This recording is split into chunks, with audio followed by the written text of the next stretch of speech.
سرکار خضر علیہ السلام کی خدمت میں ایک شخص نے سوال کیا کہ سرکار آپ نے بڑا زمانہ پایا ہے، بڑی عمر ہے آپ کی، آپ نے بڑے بڑے زمانے دیکھے ہیں اور زمانے کے بڑے بڑے لوگ دیکھے ہیں، کیا آپ سرکار دو جہاں نبی پاک محمد عربی صلی اللہ علیہ وسلم کی ذات ببرکات کے زمانے میں کوئی ایسا شخص دیکھا ہو، حضور کا غلام، سرکار کا امتی، جس نے آپ کو اپنے مقام جاہ و جلال سے متاثر کیا ہو اور آپ کو حیرت میں ڈال دیا ہو؟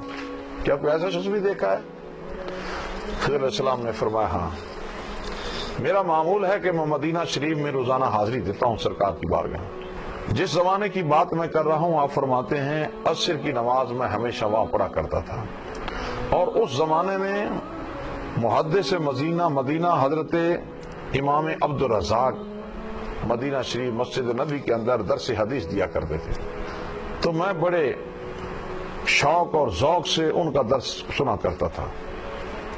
ایک مرتبہ میں وہاں پہنچا، بارگاہ رسالت مآب میں اپنی حاضری لگوانے کے لیے حضور کی بارگاہ میں سلام عرض کیا، تو میں امام صاحب کی طرف جانے لگا تو درس قرآن سننے کے لیے، درس حدیث سننے کے لیے، تو میں نے دیکھا کہ ایک شخص بے توجہی سے، چہرہ تو اس کا، رخ تو اس کا سرکار کی طرف ہے، اور امام صاحب کی طرف نہ کوئی توجہ ہے اور نہ اس کا کوئی دھیان ہے۔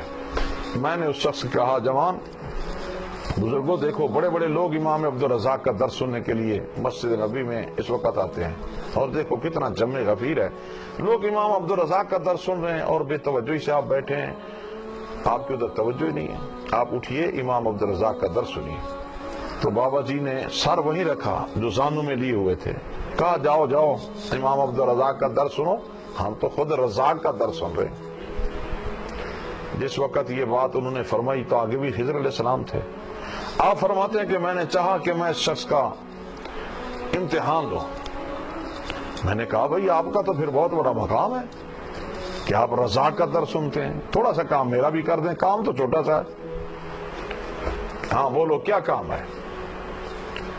سرکار خضر علیہ السلام فرماتے ہیں کہ میں نے کہا میں حضرت خضر علیہ السلام سے ملاقات کرنا چاہتا ہوں۔ جس شخص کا یہ مقام ہے کہ وہ رزاق کی باتیں سن سکتا ہے، رزاق کا درس سن سکتا ہے، اس کے لیے تو یہ کام ہی کوئی مشکل نہیں ہے، بہت آسان ہے۔ آپ مہربانی فرمائیں، مجھے بتائیں کہ اس وقت سرکار خضر علیہ السلام کہاں ہیں تاکہ میں ان کی زیارت کر سکوں اور ان سے میں ملاقات کر سکوں۔ حضرت خضر علیہ السلام فرماتے ہیں جیسے ہی میں نے یہ بات کہی تو بابا جی نے اپنا چہرہ، دو زانوں جو لیے ہوئے تھے، اٹھایا، میری طرف نگاہ شوق سے دیکھا، فرمایا جا تو میرا امتحان لینے آیا ہے خضر؟ جس کی نگاہ سے خدا نہیں چھپا اس کی نگاہ سے خضر کہاں سے چھپ سکتا ہے؟ کیا تو خضر نہیں ہے؟ میں ان کا یہ مقام، ان کی یہ بات، ان کی یہ کیفیت، ان کا یہ عرفان دیکھ کے شجدہ رہ گیا، مڑتا حیرت میں چلا گیا، اتنا بڑا مقام اس شخص کا۔ میرا جی چاہا کہ میں اس کا ماتھا چوم لوں۔ میں جیسے ہی آگے بڑھا، بابا جی نے چھلانگ لگائی، بابا جی غائب ہو گئے۔ میں نے بھی بڑا پیچھا کیا، مشرق مغرب شمال جنوب، میں نے چھان مارے، دریا صحرا جنگل بیاباں، کوئی مقام نہیں چھوڑا، لیکن وہ بابا جی مجھے نہیں ملے۔ 17 برس گزر گئے۔ 17 برس کے بعد میں نے ایک مرتبہ حضور کی بارگاہ میں حاضری دے رہا تھا کہ میں نے خیال کیا کہ سرکار کے قدموں میں کوئی شخص لیٹا ہوا ہے، پھٹے پرانے کپڑے اور عجیب سی کیفیت ہے، لیکن مجھے یہ محسوس ہوا کہ جیسے میں نے کہیں اس کو دیکھا ہے۔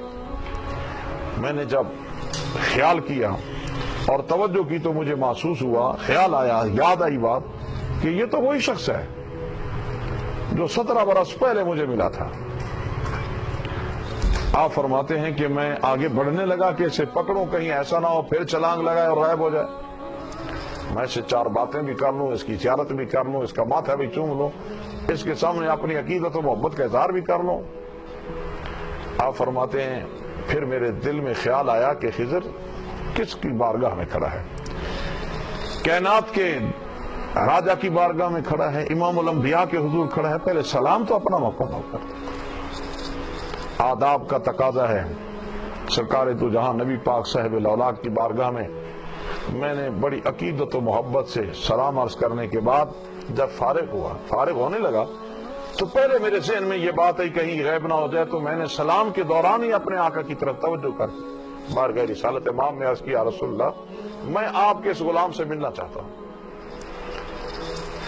لیکن کہیں ایسا نہ ہو کہ یہ پھر چھلانگ لگائے اور غائب ہو جائے، مہربانی فرمائے اپنے اس غلام کو روک لیں۔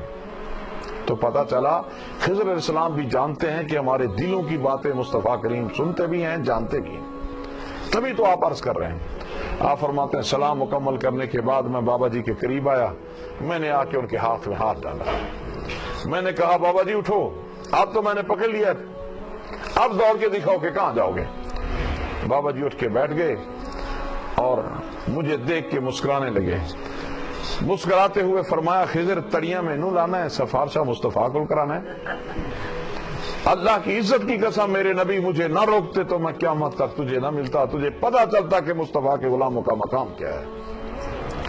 میں نے عرض کی کہ یہ بتا دیجئے اللہ نے آپ کو بڑی شان و شوکت اور بڑا جاہ و جلال عطا کیا ہے، یہ فرمایا کہ اتنا عرصہ چھپے کہاں رہے؟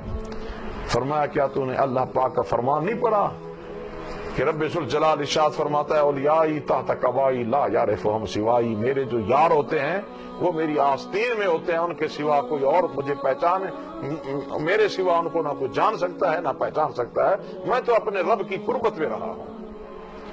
اسی لیے اللہ رب العزت خالق کائنات نے رسول اللہ کے غلاموں کو یہ جاہ و جلال اور شان و شوکت عطا کی ہے کہ اللہ رب العزت کے پیغمبر بھی دیکھ کے مصطفیٰ جان رحمت کے غلاموں کے مقام کو وہ حیرت میں رہ جاتے ہیں کہ محمد عربی کے غلاموں کا مقام کیا ہے۔